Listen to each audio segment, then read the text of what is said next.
The Monty and the Pharaoh Show is brought to you by... Because wine is your second favorite four-letter word. California wine, New York attitude. Good fucking wine. Yeah.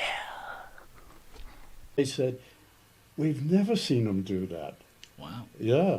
So, you know, I don't know. It was just, I just went out there, done what I thought I had to do, you know, to get a good match. And Jerry was all right with that.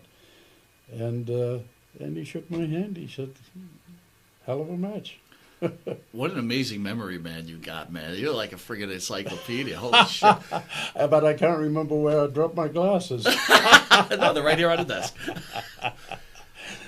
One of the greatest tag team wrestlers of all time up in the WWE. Mm-hmm.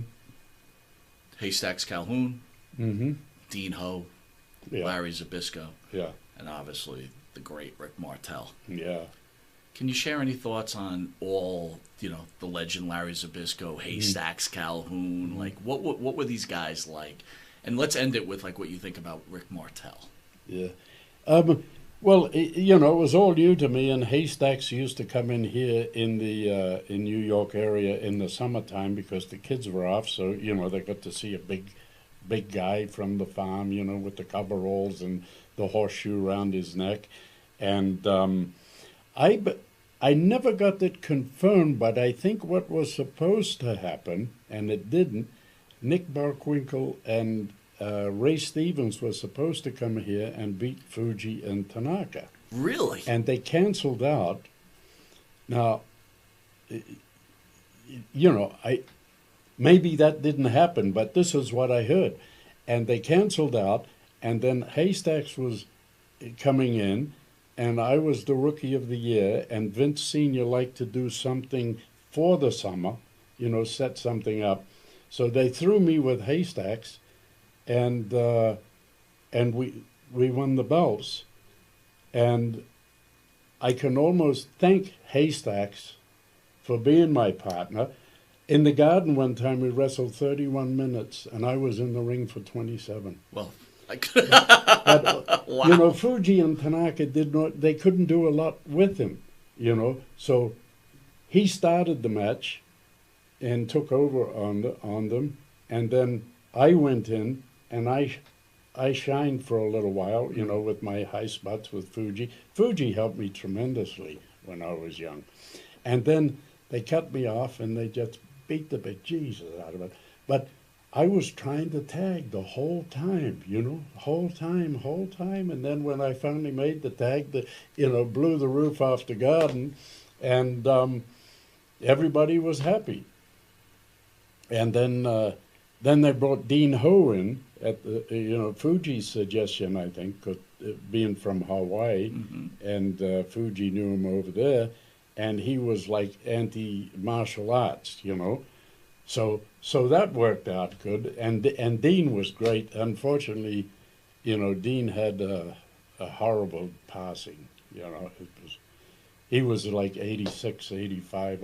I talked to his family. You know, I said, well, now I know how old he is. Yeah, wow. Oh, it was, yeah. So that was a shame. He was, in my opinion, he was very underrated, I thought. What do you think about that? Oh, yeah. He was as strong as a bull, yeah, you know, but he had the, you know, we drove together and we talked about the psychology of the matches, you know, and then we had a little difference of opinion there with, you know, you got to look strong, you know. I wasn't that interested in looking strong, you know, I just, you know, wanted to be there and, you know, have the comeback. So if I was too strong, I couldn't have a comeback. Hey, you just wanted to get all the women that were in the crowd. Come on, Yeah, stop it already. I want sympathy. I needed my tights washed. Yeah.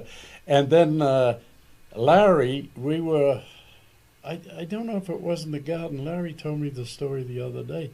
But Monsoon was the agent, and he came, I was there, and Larry was there, and Monsoon said, oh, by the way, Larry, your last day's Tuesday.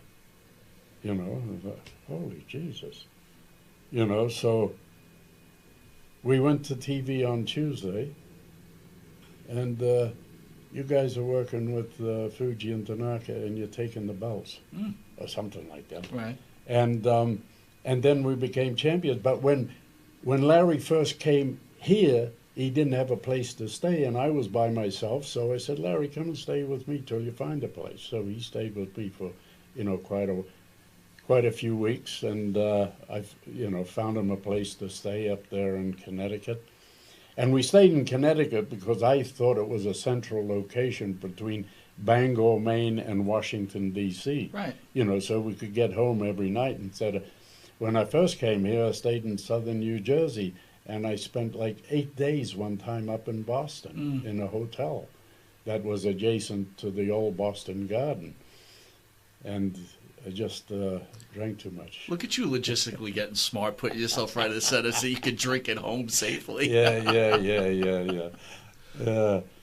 So, and then after Larry, Rick came in. And I talked to him, and Rick had been wrestling as long as I had, because he started when he was about 16, and I think he was 26. And I turned 26 on the day I done my first TV for Vince Sr. So, yeah, I was about 10 years older than him.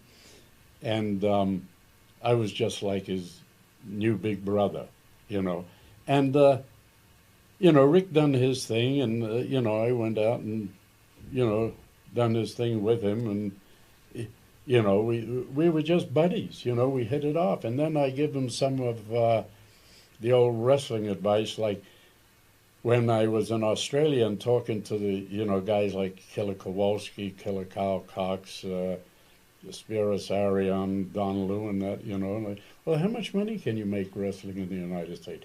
Listen, kid, it's not how much you make, it's how much you save. And You'd be big brother. yeah, and generally nobody had, they didn't have a pot to piss in, a lot of the old time guys, because they made it, they went out and partied, and I mean, a few of them did. They weren't all like that, but Now they all have gone to GoFundMe pages. yeah. Right? But let me regress to Florida. There was a referee named Corsica Gene, and he gave me a book, and it said how I turned $500 into $1 million in my spare time. And the author was William H. Nickerson. And I read the book. I didn't have any money. So how the hell am I going to do this? So I read the book, and I kept it in the back of my mind. And then later on, I think I bought my first house here in 77, 78, thereabouts. And then I bought a 4-unit building, and then I bought another house, and I rented all these things, And I'm flying by the seat of my pants. But I read another book by,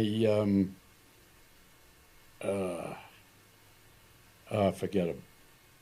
I can't remember it. I have to ask you a question, though. Yeah. At the time you're doing all these financial moves, do you have a wife at this point? Yeah. And she's not bitching at you like, Tony, what are you doing spending all this money? What are you doing?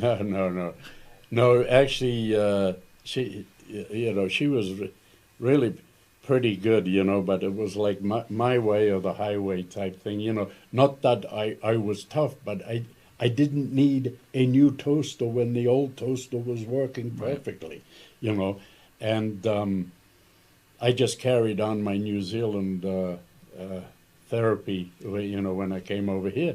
So anyway, I talked to Rick about this, about buying places. Then my lawyer told me that they bought a building in New Haven, and there was no room for parking, so they went under the building. Well, Rick bought a building in Quebec, and he wanted to make a couple of more spaces to rent. There was a pharmacy there was a post office, there was a hairdressing salon. It was just a house, and it was all an accountant's office, a lawyer's office, stuff like that. So he remembered I told about my lawyer digging under the house, so he started digging, and his father-in-law said, "You're crazy." But he went ahead, and he dug out, and he got 2 more rentals out of it. Yeah, and then he ended up with with an apartment house, and he done very well, and he thanked me for the advice. From tag team partner to Yeah. financial advisor. Yeah, Look at yeah. that, dude. Well, yeah, like I was always good to 1 and 1 or 2, 2 and 2 is 22.